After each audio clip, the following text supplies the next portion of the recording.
Hola, estamos ya en el tercer programa de Eres, hablamos de seres en Radio Sapiens. En esta ocasión vamos a tratar el tema de nuestras circunstancias, cómo influyen en nuestro ser y nuestra existencia ya desde el mismo origen del nacimiento de la concepción hasta, por supuesto, a lo largo de nuestra vida. También contamos, como siempre, con la firma de la escritora Lola Llabrés y la música de Saulo Sausi. Espero que os guste. Bueno, y ahora tenemos con nosotros a nuestra primera invitada sobre nuestras circunstancias y además, pues, yendo al origen, nada más y nada menos. Para empezar con nuestro esquema habitual del programa, empezando por la primera pregunta, ¿quién eres? ¿Quién soy?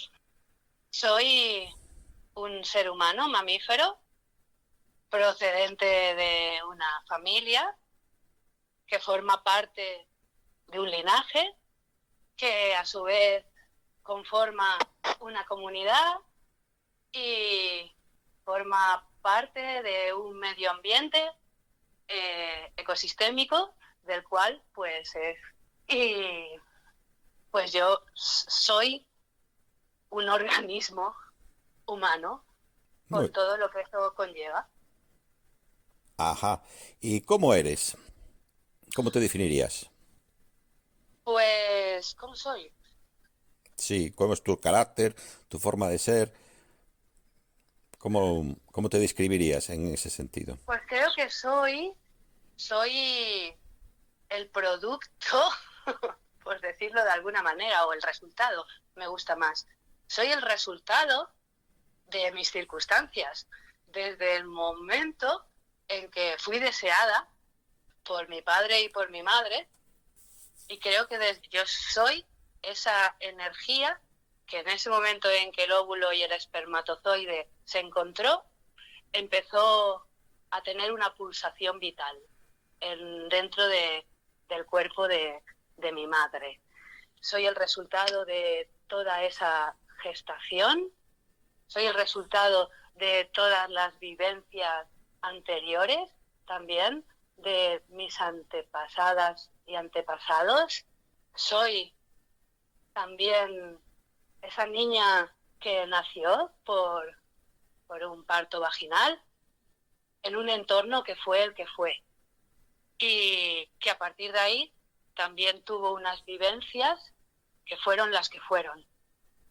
Y soy una persona que ha querido profundizar en los aspectos internos de, de su organismo y de su percibir, sobre todo del aspecto emocional, pero que luego eso me llevó a darme cuenta que internamente todo estaba unido, ¿no? Lo emocional, lo físico y lo psíquico.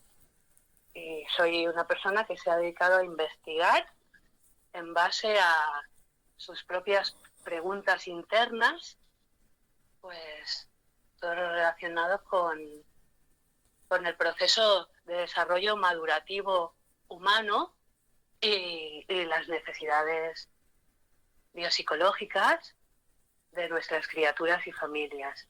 Soy la creadora de una web de prevención, salud biopsicológica y ecología profunda que se llama Saltamontes Azul con S y con L al final .com.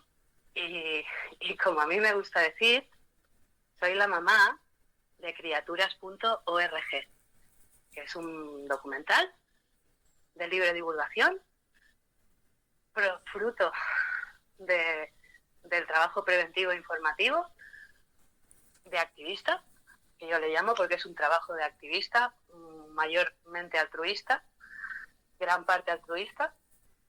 Y bueno, soy la mamá de ese documental, como yo digo, inseminada por muchas personas, tanto familias como profesionales, que quisieron que naciese. Muy bien, y hablando del ser, ya sabes que nuestro O mejor programa. dicho, perdona que te interrumpa, quisimos que naciese. Y la siguiente pregunta, haciendo título de nuestro programa, ¿ser es? para ti el ser, ¿qué significa? ¿Qué es el ser? Creo que esta es tal vez la pregunta más profunda, mucho más profunda que las anteriores, en el sentido de que no solo implica el qué es el ser, sino, bueno, está relacionado también con que quizás a veces no es tan fácil ser, ¿no?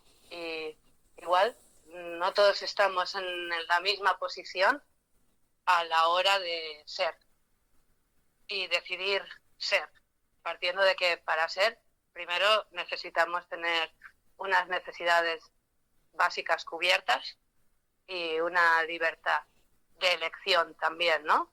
A lo largo de los distintos momentos, de las distintas edades, de las distintas fases del ser humano. Entonces creo que esta es una pregunta que te voy a responder rápido, pero que siento que da mucho para profundizar y también que está muy relacionada con el somos, ¿no? Para mí ser es ser fiel a lo que sientes, lo que haces y lo que piensas.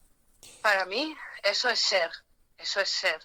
Ser es estar en armonía, estar en armonía con esos tres aspectos del ser humano, ¿no? Y como te digo, creo que no vivimos en un entorno en el que no sea fácil ser y no es algo que suceda ahora en el mundo moderno. Creo que es algo que venimos arrastrando, incluso casi te diría que era mucho más fácil ser antes que ser ahora. ¿Por Una qué? serie de... ¿Mm? Quizás porque pues como que parece que ahora tenemos más libertad, pero igual antes teníamos más libertad. No sé, ahora, por ejemplo, la mujer que parece que tiene tanta libertad y que es mujer para todo y hace de todo, pero eso, por ejemplo, se está afectando a la parte de los cuidados y sobre todo a la parte de los cuidados infantiles y de los cuidados de nuestras criaturas, ¿no? Entonces creo que antiguamente había más espacio para desarrollar ese aspecto del ser, que son los cuidados de nuestra propia especie, ¿vale? Y con esto no estoy diciendo que las mujeres nos tengamos que dedicar única y exclusivamente a cuidar a los demás, para nada, que es lo que han venido haciendo nuestras madres siglos y siglos y siglos, apenas sin poder cuidarse ellas, ¿no? Que también es algo que está ahí. Entonces, también creo que el ser está muy determinado por la historia de cada ser humano en este mundo y de su entorno más cercano y también, pues, del que forma parte de alguna u otra manera, ¿no? Entorno, al final somos... Ahora tenemos más conocimiento sobre el ser Bueno, que sí, ahora antes. se está empezando a incluir una visión más integral del ser, ¿no? Igual que está Mm. la medicina restaurativa, ¿no? ¿Y cómo somos? Así hablábamos antes del ser como ente particular, como ente en plural, una especie como la nuestra, la especie humana que se caracteriza por su característica social. ¿Cómo somos?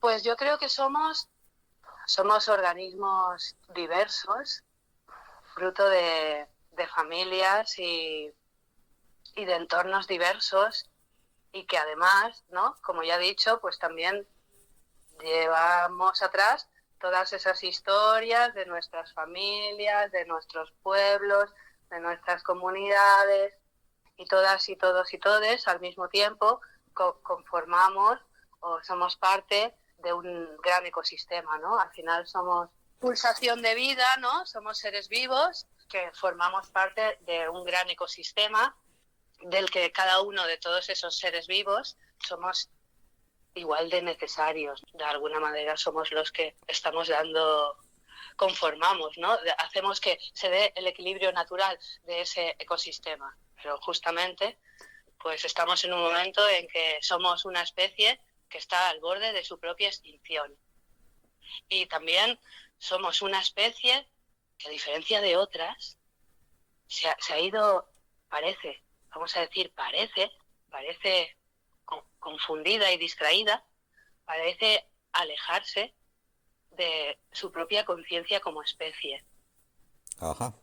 Y esto no es algo que diga yo tampoco, ¿no? Ya sabemos que la ciencia más humana, desde sus diferentes ámbitos, está planteándose justamente el cambio, ¿no? Del Homo sapiens al Homo dementis. Pues ya va siendo hora de que presentemos a nuestra invitada de hoy, María Asunción Berenguer Ruiz, más conocida por Azul, que es maestra de educación primaria, de educación física, especialista en intervención preventiva y crianza ecológica y, como ya ha dicho, creadora del documental criaturas.org, además de guía en el medio natural. Un documental que se enfoca en la necesidad, por cierto, un documental que tenéis disponible, está disponible y recomendable para ver tanto en Facebook, en la propia página de Azul, y que un documental que se enfoca en la necesidad de cuidar los primeros años de vida humana y reducir los niveles de violencia y ayudar a prevenir los trastornos del desarrollo. Por eso la invitada de hoy, pues como anillo al dedo, ya que hablábamos de nuestras circunstancias, porque arrancamos nada más y nada menos que en las circunstancias ya desde el origen, ya desde nuestra concepción, o como dice Azul, en el momento incluso de que se piensa en tener un hijo, ¿no? ¿Cómo son esas circunstancias? ¿Cómo condicionan nuestra vida, nuestra forma de ser, nuestro ser y nuestra existencia? Pues se ha hablado de esto mucho desde diferentes concepciones, ¿no? De ese desarrollo, incluso hasta desde la espiritualidad. A mí personalmente, dentro de mi propio proceso de investigación como persona, de querer conocer, ¿no? Me vibró muchísimo las investigaciones de Wilhelm Reich en cuanto a la pulsación celular de los organismos vivos. Entonces, a partir de ahí, me gustaría decir que invito a las personas pues a leer libros como el de la biopatía del cáncer o el de la función del orgasmo, por ejemplo, para poder profundizar más en lo que yo de alguna manera voy a intentar transmitir con mis palabras y de una forma muy breve.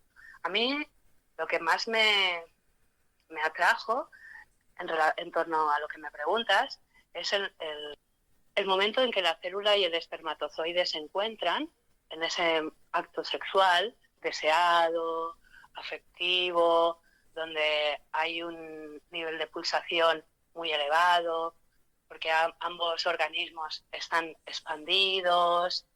Todo eso crea un entorno energético que hace que cuando ese espermatozoide y ese óvulo se encuentran, se dé el efecto de iluminación, ¿vale? Es como que no, es que la célula brilla en el momento en que se unen, brilla y empieza a hacer todo ese cambio a nivel celular que da lugar al embrión, ¿no? Y esto me llamó muchísimo la atención. Y luego me he dado cuenta también en este proceso de investigar esa pulsación vital y ese histórico infantil en base a esas vivencias familiares, cómo hasta el que seas deseada o no deseado ya va a marcar energéticamente ese momento. Y bueno, sabemos que a nivel del trauma, de los traumas mayores que se puedan dar o más graves que se puedan dar en ese proceso de desarrollo madurativo, humano, mamífero, son los que se dan en los inicios. O sea, hablamos de que desde el momento de la concepción hasta primero o segundo año de vida, porque, bueno, has hablado del primero, pero ahora se está diciendo que mejor hasta el segundo. Digamos que hasta los 3 años no acaba de madurar la base de nuestros sistemas internos. Y cuando hablo la base de nuestros sistemas internos, no hablo solo de nuestro sistema nervioso, ni del eje psico-neuro-inmune endocrino, ¿no? Como hoy se le llama. Hablaría también de la base en la que se adquiere la conciencia, la propia conciencia humana, esos instintos, cualidades y habilidades humanas mamíferas. Sí, es lo que tú denominas el sentido de la concepción, gestación y nacimiento. Y Pero cómo, sí, sí, y cómo en ese espacio de tiempo, vivir un trauma altera realmente el organismo interno, altera hasta el grado de crear alteraciones que no se van a poder compensar y que van a causar de alguna manera que esa persona viva con una dificultad para conectar con su propia respuesta emocional y conciencia interna. de hecho es la pregunta que te iba a hacer. ¿Cómo llega un ser humano a perder la conexión con sus instintos, cualidades y valores humanos esenciales? Bueno, a ver, yo no sé exactamente cómo, cómo llegamos a ello. Solo sé que estamos en un punto, estamos en ese punto realmente. Estamos en un punto en que nos estamos dando cuenta que nos estamos alejando de ellos y que justamente necesitamos salvaguardarlos.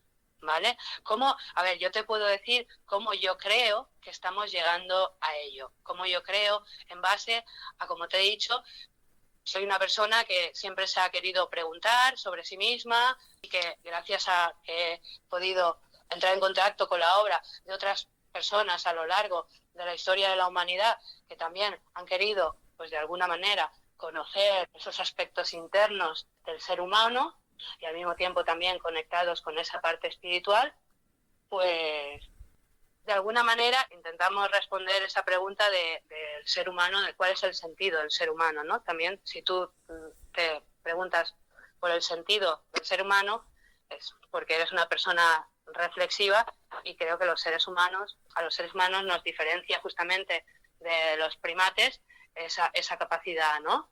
Esa capacidad para reflexionar y preguntarnos el sentido de la vida y ser capaces de reflexionar sobre nuestros actos y nuestros comportamientos y la dirección en la que nos llevan. Entonces, no creo que somos todos muy conscientes y muy, a ver, digamos que las personas que hemos tenido la suerte de nacer en generaciones posteriores, quizás tengamos mayor conciencia, ¿no? de ese aspecto. Quizás en la actualidad nos estamos dando cuenta, somos las personas que nos estamos dando cuenta de que estamos perdiendo esos instintos, esos valores que nos han caracterizado y que también estamos justamente al borde de no poder recuperar el ecosistema que nos ha dado, que nos ha conformado, ¿no? Como Homo sapiens, ¿no? Con todo el proceso que hemos tenido de evolución.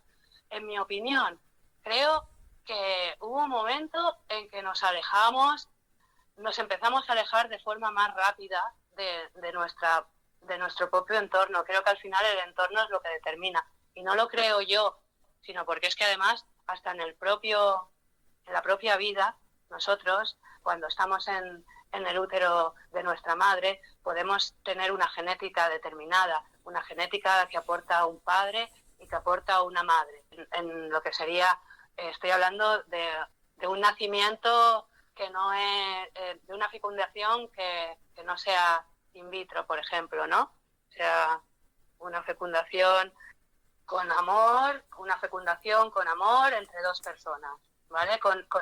Fuera de un entorno médico y sin ningún tipo de medicaciones que hagan que se dé o no se dé, ¿vale? O sea, es como... Si tú hablas de que los primeros años de la vida, de nuestra vida, pueden condicionar lo que sentimos, ¿no? Sí, Te refieres a todas estas circunstancias que rodean porque, a tanto ver, la como te concepción decía, como la espera, es gestación, que, como... como te decía, creo que en algún momento nos fuimos alejando de ese entorno. Y te estaba diciendo esto porque hoy se sabe que aunque tengamos esa determinada genética que viene con la información de nuestras antepasadas y antepasados, lo que prima es el entorno. Porque el ser humano, ese niño que nace con los epigenomas capaz de trascender los genomas o la información que le viene por genética, porque la vida es tan sabia que viene con toda esa información anterior, pero con la información capaz de trascenderla. Entonces hoy sabemos que el entorno es lo que determina, al final, que esa criatura aun teniendo la familia las dificultades o lo que puedan tener, si realmente crece en el entorno que necesita, o sea, son satisfechas esas necesidades de afecto y esas necesidades de alimento, que sabemos que son las primeras, pero sobre todo de afecto, de mirada, de sentirse seguro, de protección. Si todas esas necesidades son satisfechas, la genética no actuarían los epigenomas. Entonces, yo creo que en un momento, esa pregunta que me hacías, en esta evolución, en algún momento nos hemos ido alejando cada vez más de nuestro propio entorno, el entorno mamífero humano, el que necesita el ser humano mamífero. Y creo que, bueno, a ver, se habla de diferentes... Tú eres sociólogo, ¿no? Pero desde la antropología también sabemos que se habla, a ver, esas comunidades matriarcales, ¿no? Que antes de matriarcales eran matrifocales, y como hubo un momento en que se pasó al matriarcado y del matriarcado al patriarcado, y así como pues con la separación de las criaturas de las madres para tener mejores guerreros, bueno, personas que lucharan más o que incluso se sabía que eran más fieles a sus servidores, ¿no? A sus reyes o a sus líderes. Llamémoslo, a lo largo de la historia de la humanidad tendrían diferentes nombres, porque ya a los indios se les separaba, porque se sabía que, bueno, esa persona iba a tener unas condiciones diferentes al resto del grupo si se la separaba de su madre. Entonces creo que nos hemos ido separando de esos ecosistemas que necesitamos. Primero el cuerpo de la madre, que cada vez es como que las mujeres no, digamos que las mujeres tienen muy pocas oportunidades de vivir un embarazo como querrían, encima, como querrían muchas de ellas, y tienen muy pocas oportunidades al ritmo que va la vida. Y bueno, creo que nos hemos ido alejando de ese entorno, y que justamente el ecosistema Tierra pues tiene una herida abierta, que hay personas a las que nos duele, porque nos conecta con nuestra propia herida infantil y familiar, y que creo que para sentirla y sentir realmente el momento en el que nos encontramos, hay que empezar desde ahí.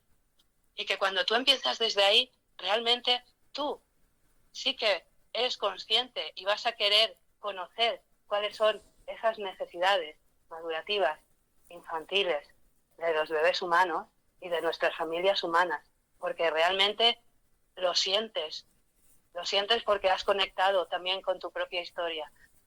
Creo que hay mucha gente que huye de eso, cada vez más seres humanos que intentan huir de las emociones y de esta parte interna que está dentro de cada uno y cada una de nosotros, y que se manifiesta de diferentes maneras, ¿no?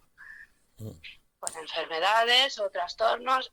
Antes has hablado de los trastornos del desarrollo. Al final, cuando hablamos de que el documental Criaturas es un material preventivo que nos ayuda a prevenir la enfermedad mental, porque la enfermedad mental tiene su base en ese periodo crítico biofísico, en ese año, en esos 2 años.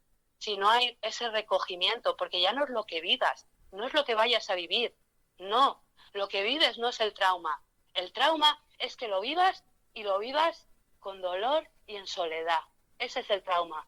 Y a veces podemos estar en brazos de otras personas que están ahí, pero que no están con nuestras emociones. No sé si es como... Esto, Cristina Aznar ha sido maestra mía, y bueno, también se mueve dentro de la prevención, que ha fallecido recientemente, y que, bueno, pues podéis leer su libro y informaros sobre su gran trabajo, porque realmente, digamos que no estamos acostumbradas y acostumbrados a prevenir. No lo estamos. Y creo que eso forma parte también de que realmente muchas de las personas que estamos ocupando cargos de responsabilidad a nivel salud, a nivel educación, a nivel, no sé, política, no hemos entrado en contacto con lo importante que son estos años en cuanto a nuestra propia historia. Sí, o sea que ahí está, como decíamos al principio, las circunstancias desde desde la concepción, gestación y nacimiento, pero tú también en el documental reflexionas en torno a la transformación de nuestras sociedades y a las acciones que nos alejan o nos acercan de una evolución más saludable, instintiva y natural. ¿Cómo podemos recuperar esa evolución más saludable, instintiva y natural? Como te estaba comentando antes, al final los trastornos mentales, los trastornos del desarrollo, las enfermedades psicosomáticas son el resultado de las alteraciones vividas en ese desarrollo madurativo. Entonces, a nivel físico, a nivel energético y a nivel psíquico, ¿no? Entonces, una vez conocemos esto y sabemos que en ese desarrollo están en juego pues esas habilidades e instintos humanos mamíferos y esas capacidades y esta base de la conciencia humana, pues creo que es tan sencillo, ¿no? Bueno, tan sencillo para quien lo siente o por lo menos quien se preocupa o quien se informa de conocerlo para poder llevarlo a la práctica. O sea, creo que es sencillo en el sentido de que la información la tenemos. Creo que estamos en un momento en el que intentamos paliar, todo el tiempo paliar. Venimos de una sociedad muy de normas y muy de llegar a los límites y muy de estar, venga, vamos a ver ahora cómo lo cortamos por lo sano. Y igual es que también al mismo tiempo que intentar cortar por lo sano algo, podríamos recuperarlo, ¿no? Que es lo que forma parte de tu pregunta. ¿Cómo podríamos recuperarlo?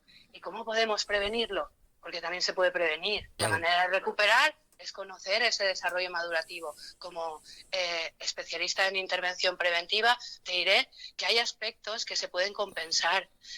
Digamos que hay unas necesidades que se tienen que satisfacer y que antes que todo lo cognitivo, que es antes del desarrollo cognitivo, adquirimos los seres humanos mamíferos todas esas capacidades, instintos y habilidades que tienen que ver con la afectividad y con la emocionalidad, con la empatía, con la familia. Entonces necesitamos criar antes de educar. Eso es lo que necesitamos. Ahora, ¿cómo lo vamos a llevar a la práctica? Como podamos y como cada familia, como cada padre, como cada madre, como cada ayuntamiento, como cada escuela, como cada comunidad, como cada uno y cada persona.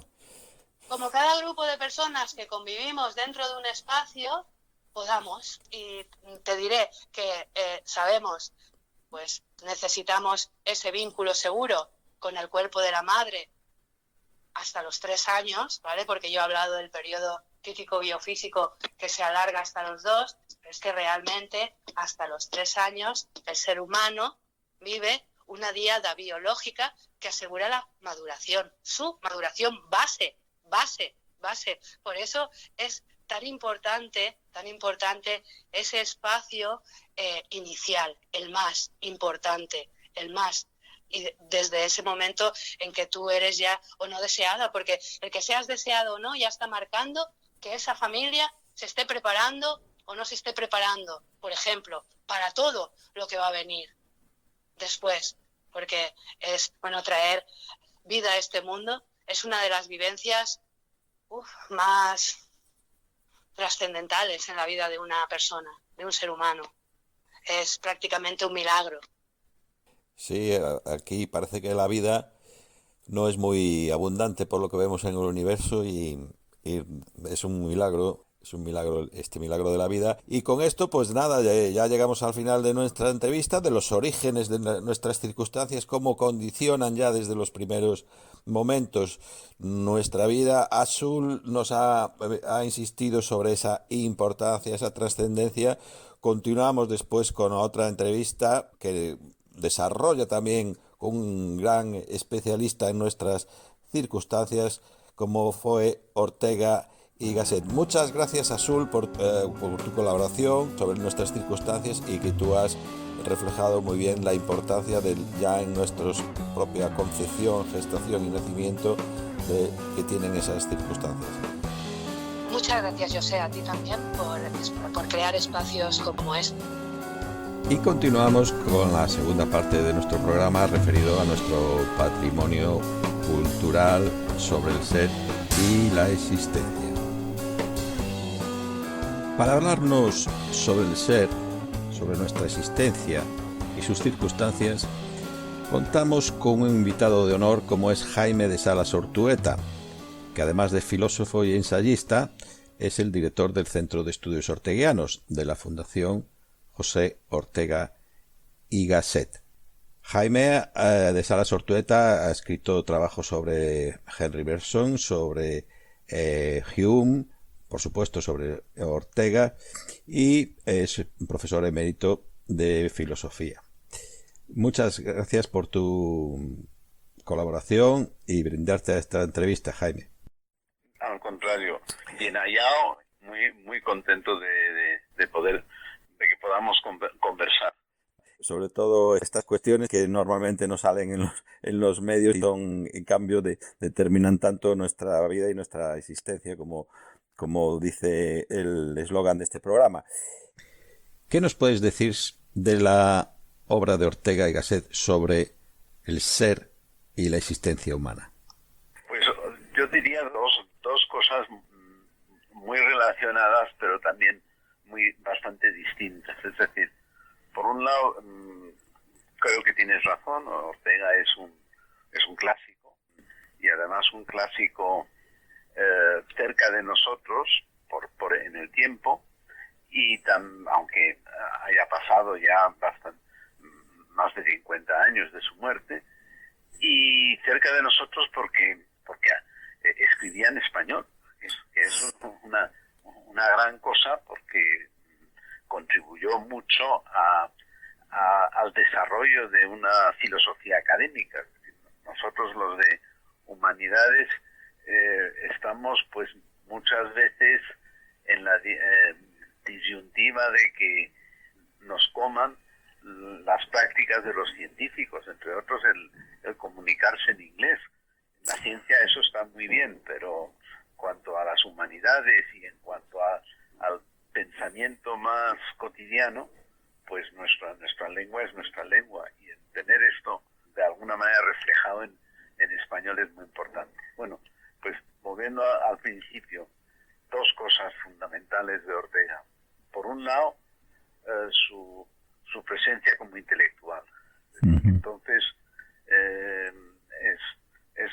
es un gran comunicador, está dentro de una línea de intelectuales, es heredero de la generación del 98, y es al mismo tiempo pues anticipo de otros pensadores que vienen después, y muy concretamente algo que se denomina la Escuela de Madrid, es decir, un conjunto de filósofos que dentro de que cada uno tenía una personalidad acusada propia, pues también le conocieron a él. Entonces Ortega es un gran interlocutor en la vida pública española entre 1914 y 1932. Es un referente para las personas que seguían la cultura y la política del momento, y hace en ese sentido una gran aportación. Y luego, con respecto al tema más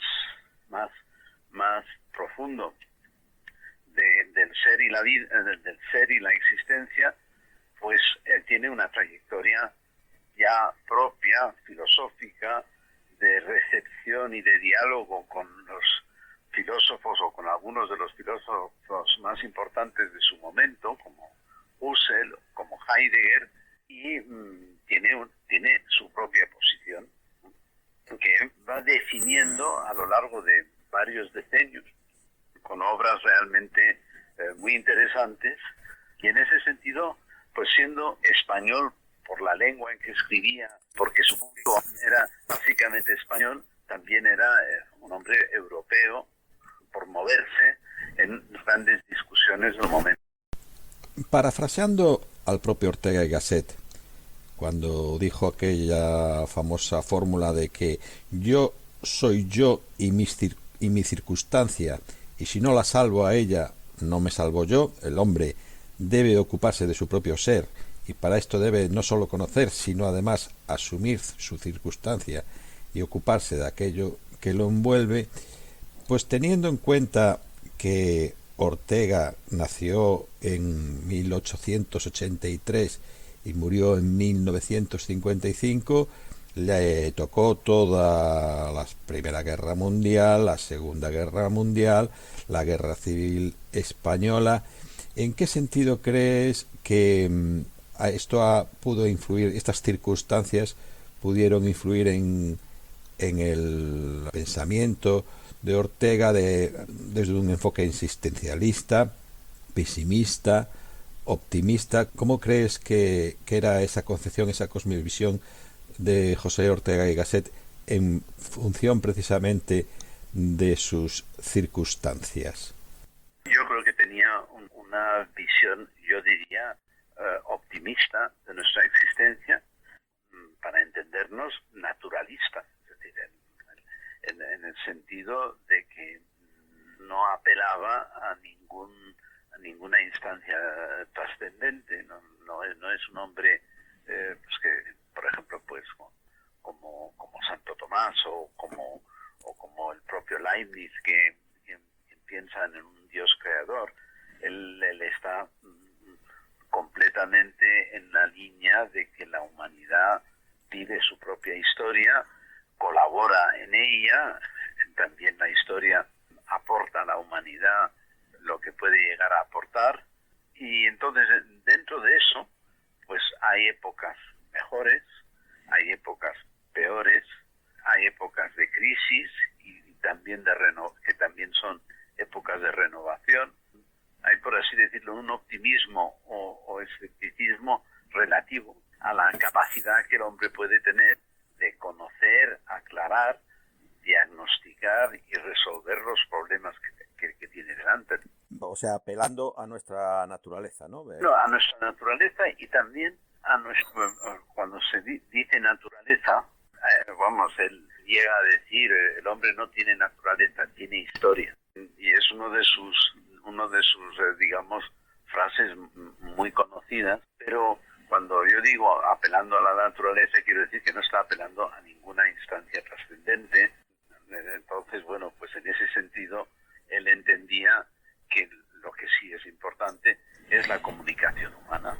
No es el individuo tomado por sí solo, sino lo que los individuos hacen conjuntamente. Unas veces de una manera consciente y otras veces de una manera no tan inconsciente incluso.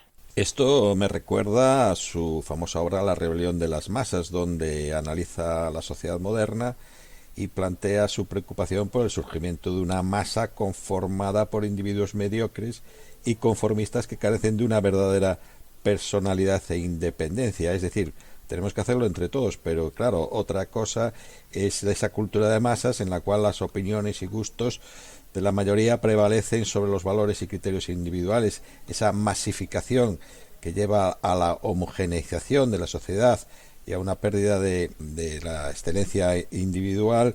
En fin, ¿crees que estamos precisamente en esos momentos sociales y culturales en esta sociedad donde la importancia de la individualidad y la excelencia frente a la homogeneización de las masas? Sí, yo creo que en ese sentido, yo creo que Ortega tenía la idea de que hay momentos en que la humanidad progresa porque acierta a idear las fórmulas que necesita para convivir y para vivir mejor, y hay momentos en que la humanidad puede dar un paso para atrás en la medida en que no encuentra esas fórmulas, ¿no? Entonces el surgimiento de las masas en los años 20, después de la Guerra Mundial, fue algo que no le pasó desapercibido.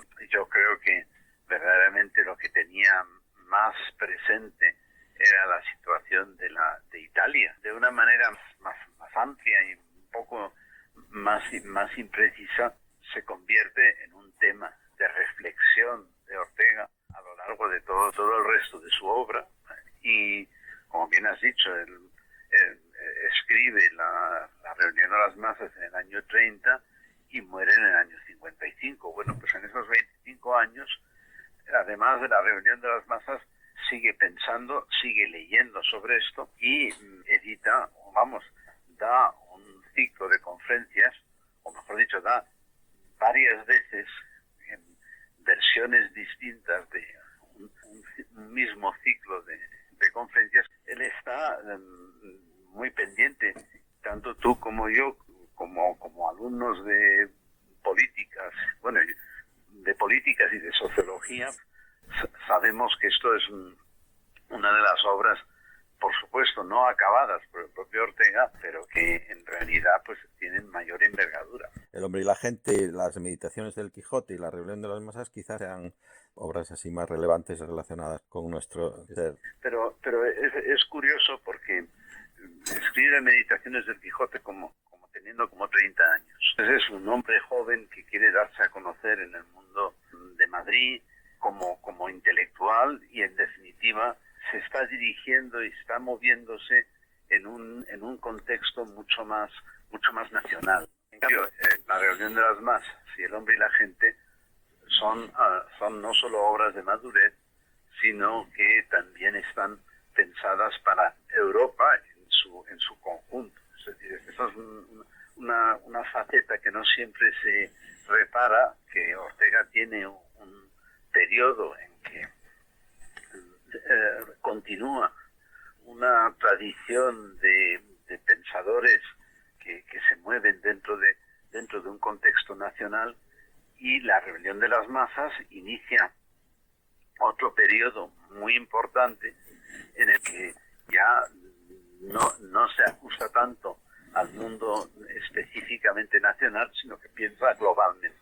Y eso es realmente muy importante y muy poco usual, porque generalmente los pensadores políticos pues tienen como referente, digamos, inmediato la sociedad en la que se están moviendo, ¿no? Aprovechando, Jaime, tu condición de profesor emérito de filosofía, me atrevo a plantear si no hay cierta contradicción o no entre, por ejemplo, los planteamientos de los estoicos sobre la importancia de aceptar y adaptarse a las circunstancias de la vida, y los planteamientos orteguianos, ¿no?, sobre que la vida nos es dada, pero resolver su problema es nuestra responsabilidad, ¿no? Es decir, que no existimos por separado, sino que somos parte del mundo y el mundo es parte de nosotros. No sé si son complementarios o puede haber ahí cierta contradicción, ¿no?, entre ambos planteamientos. Pues me parece muy interesante. Yo creo que históricamente Ortega conocía a los estoicos y en cierta forma respetaba lo que ellos representaban dentro de la tradición.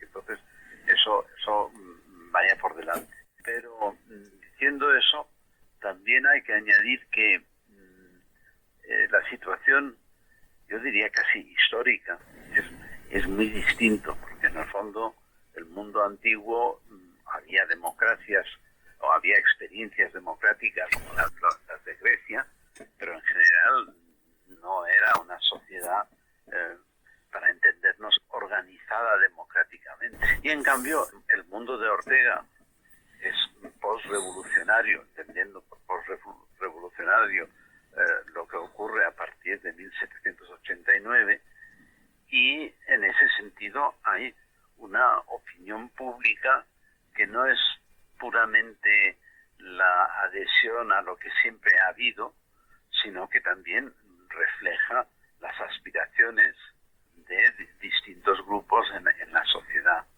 Entonces, y hay un debate público, hay periódicos.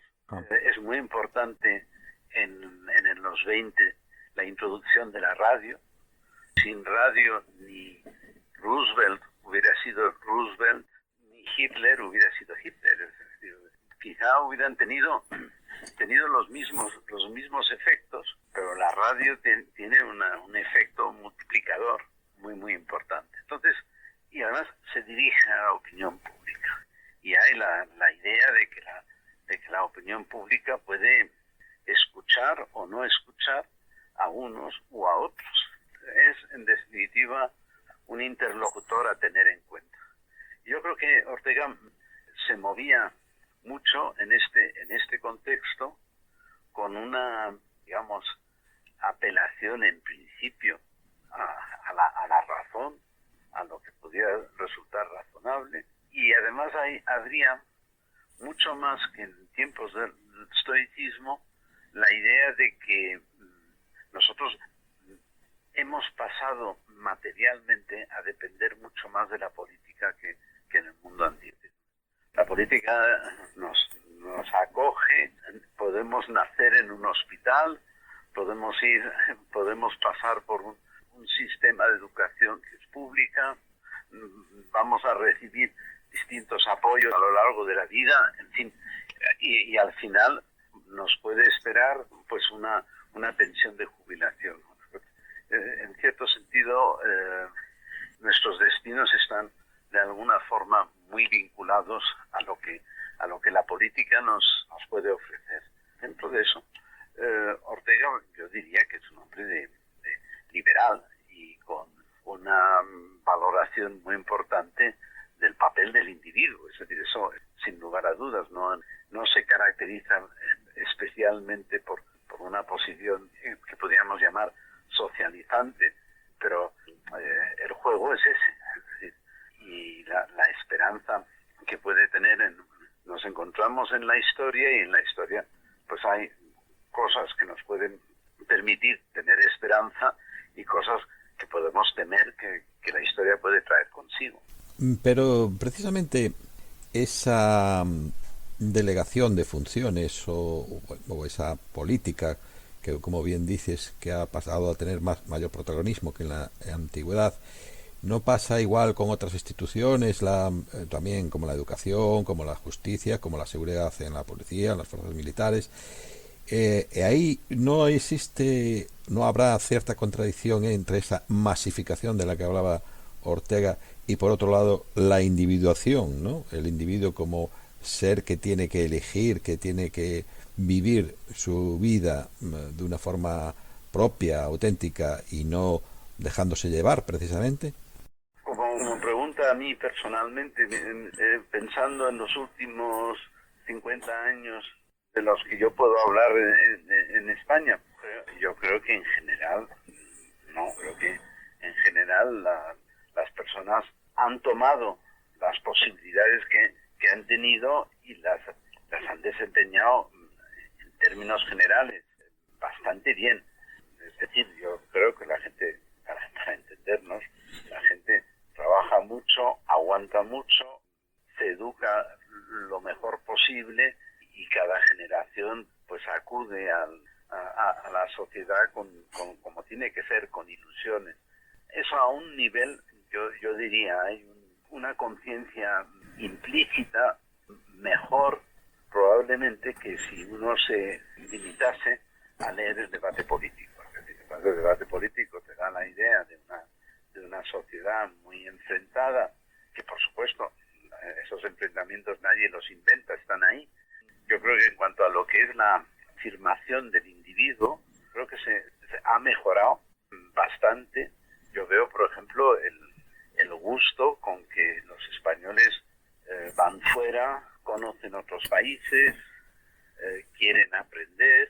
Yo no estoy convencido de que nuestro sistema educativo es muy mejorable en sentidos, pero también veo que hay un fondo del país que responde, ¿no? Y mucho más cuando las personas sienten que son ellos responsables un poco de los compromisos que contraen y de las obligaciones que hay, independientemente de que podemos pues maravillarnos ante las virtudes que podamos atribuir aludir a los suecos o a los alemanes, estas comparaciones que a los latinos nos deben espolear. Bueno, pues aunque eso tiene un cierto recorrido, también tiene otro recorrido el sentir que uno está en un país muy, muy distinto del que ha conocido. Clarísimamente las cosas pueden ir en una dirección o en otra. Creo que es posible que la convivencia se mantenga y las personas se desarrollen bien dentro de los marcos de esa convivencia, y al mismo tiempo hay que saber que siempre que la convivencia es frágil y que se puede también malograr. Es decir, que entonces posiblemente el intelectual tiene como márchamo el tener más conciencia de los peligros que de los logros. Entonces quizá sería algo más exigente de lo que yo he sido ahora. Precisamente, Jaime, como director del Centro de Estudios Orteguianos, conocedor de la obra de Ortega, me gustaría preguntarte sobre si Ortega consideraba que estábamos predestinados o no, porque por un lado para él vivir era constantemente decidir lo que vamos a hacer, pero por otro lado que nos encontramos en el mundo sin haberlo elegido, que somos arrojados a este mundo como unos náufragos y la vida nos es dada. ¿Qué opinas sobre si estamos predestinados o no? Yo puedo, como lector de Ortega, hacer mis interpretaciones. Podemos encontrar que otro compañero mío dedicado a Ortega... Yo lo que me parece ahí es que efectivamente el futuro no está escrito.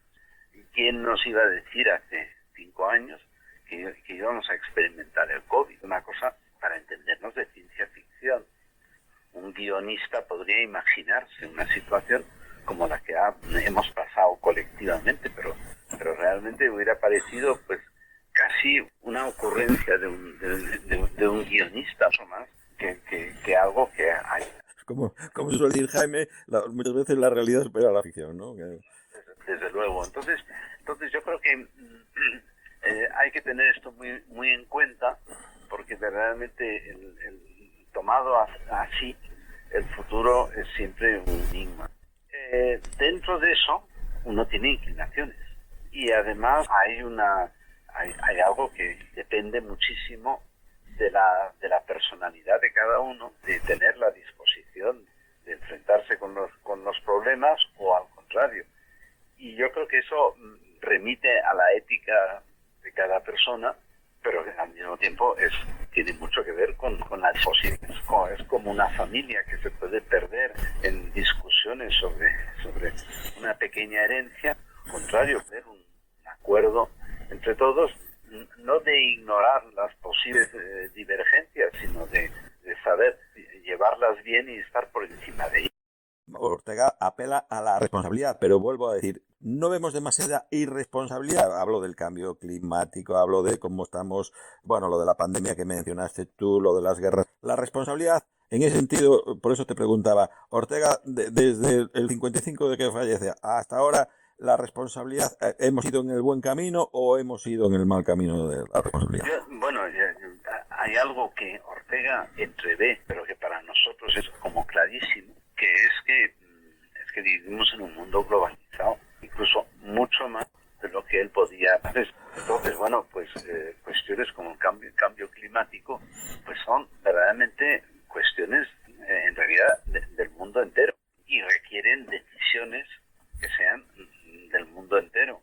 Es muy posible que aunque tengamos unas Naciones Unidas, pues no lleguemos a acuerdos que tengan, digamos, que sean vinculantes de la manera en que podemos, en el caso de un país, de una sociedad mucho más pequeña, sea grande, se pueda lograr. Entonces yo creo que en ese sentido la globalización hace que lo que pueda ocurrir en Hong Kong, pues nosotros lo vivamos como podemos vivir pues un lance puede pasar en Valencia. Sí. Yo creo que eso es muy interesante porque en el fondo tienes información y se te presentan las cosas con una complejidad muchísimo mayor que por falta de información podías verlas hace pues 3 generaciones. Entonces lo que sí es cierto es que de alguna manera el individuo tiene necesariamente una visión mucho más amplia sobre la totalidad del mundo, y por otra parte él necesita tener fuero interno, su patrimonio de personas, cosas que constituyen, digamos, el centro de su convivencia. Y eso antes se daba porque sí y no había que trabajar, y ahora por el contrario hay que pelearlo. Hay que... Para terminar, Jaime, sobre el más allá, o si hay algo después de la muerte, Ortega y Gasset tenía alguna concepción, o qué concepción espiritual tenía José Ortega y Gasset.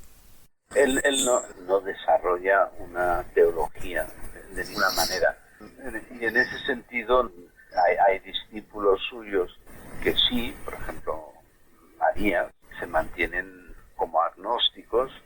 Es cierto que tampoco hay en su obra realmente una carga anticlerical.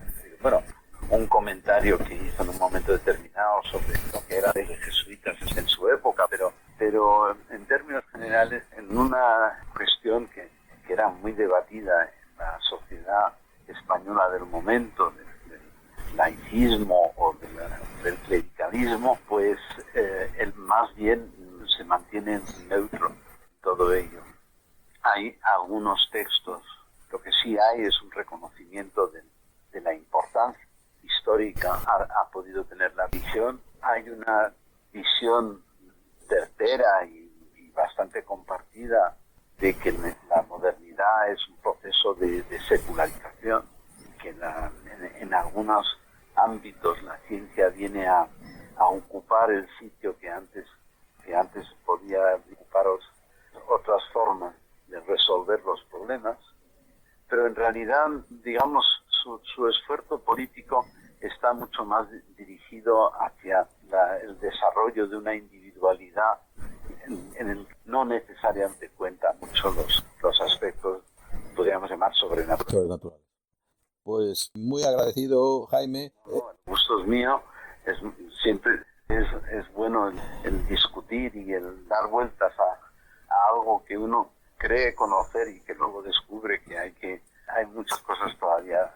Sí, pues en eso es lo que tratamos en Eres, hablamos de seres, divulgar este conocimiento que en el caso de Ortega es de una contundencia, está muy bien recogido en sus obras, y que, bueno, vosotros, y desde aquí os felicito también, continuáis esa obra, como en tu caso ya claramente como director del Centro de Estudios Orteguianos, y bueno, como profesor emérito de filosofía, con una huella muy significativa en el pensamiento académico. Pues ahí es de lo que tratamos de divulgar, este conocimiento para mejorar nuestra existencia. De eso se trata. Bueno, pues muchísimas gracias.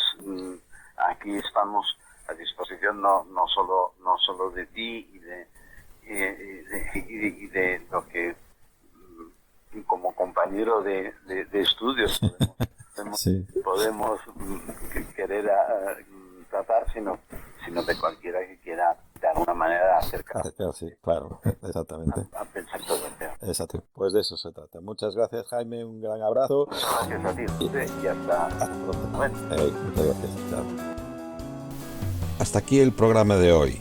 Me llamo José Gabriel Vázquez y os dejo en la compañía de Lola Llabrés. Un saludo cordial. La importancia del desespero se arraiga en nuestro ser. Hay que vomitar el aire que emponzoñamos con nuestros lamentos. Convertir en palabras que unan nuestra penosa soledad, a veces tan egoísta y cómoda. Estamos atados a nosotros mismos, aunque luego nos quejemos de aburrimiento social. Parece que nadie vale la pena para compartir nuestro indecente desasosiego. Nos condenamos al sufrimiento, o, lo que es más real, a la apatía, a la descreencia, a esperar la muerte del ser humano. Nos envenenaron a sabiendas, a cambio de un tiempo insulso y desapasionado. Nacimos para compartir cuerpo y alma, ser parte de la vida y aprovechar ese momento entre la nada y la nada. Hay algún gen defectuoso que no nos permite ser lo que deberíamos.